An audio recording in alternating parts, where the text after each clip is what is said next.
Бақытжан Ғалымжанқызы боламын.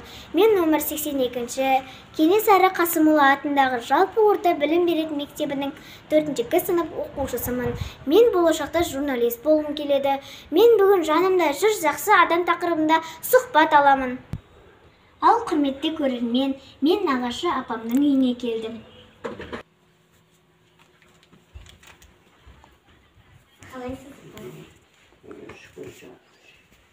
Апам, не істеп отырсыз? Құрақ құрап отырмын. Құрақты қалай тігесіз?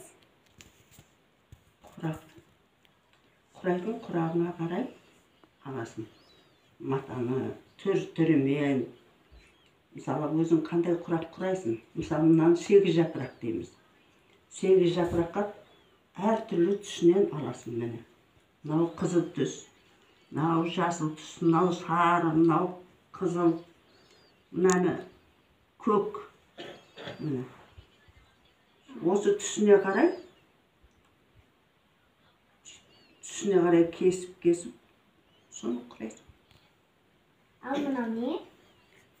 Бұл машина ғой енді. Осы машинамен біздің кезіміздегілер осы машинамен көрпенің тұсында, қазір енді наволочка дейміз ғой, пододеяльник дейміз, простыня дейміз ғой енді. Көрпе тыс, жастық тыс, соның барлығын осы машинамен тігіп алатын болғанбыз бұрын. Құрақтарды, көрпелерді, жастықтарды осы машинамен тігіп, бұны қол машина деп айтты. Ал менің анама құрақ тігуді кім үйретті? Сенің анаң енді біздің үйде мен құрақ тігіп, сенің анаң менен үйрен. Ал сізге құрақ тігуді кім үйретті? Енді біздің кезіміздегілердің барлығы құрақ тіккен. Біздің кезімізде бізді ондай түгелі нәрсені базардан сатып алып болмаған. Ол кезде барлығын қолдан тіккенбіз.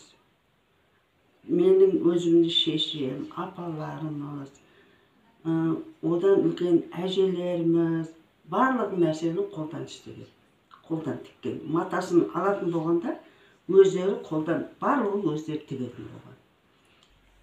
Шешем, апаларымыз, одан үлкен әжелеріміз, барлық нәрсені қолдан істеген, қолдан тіккен. Матасын алатын болғанда, өздері қолдан, барлығы өздері тігетін болған. Қарақтарым, мен сендерге ет асып қойып едім. Апа, қазақтың бес бармағын қалай дайындауға болады? Қазақтың бес бармағын қазанға су құямыз. Ет, жіліктер, етті, құйрық майды саламыз, қазы саламыз, картошка, сәбіз саламыз, қазанымыз қайнайды. Сол кезде көбігін сүзіп алып, етті қайната береміз. Ол кезде міне қамырымыз дайын. Қамырды жая береміз яғынан. Етіміз қайнап жатыр, қамырымыз жайылып жатыр. Осы қамырды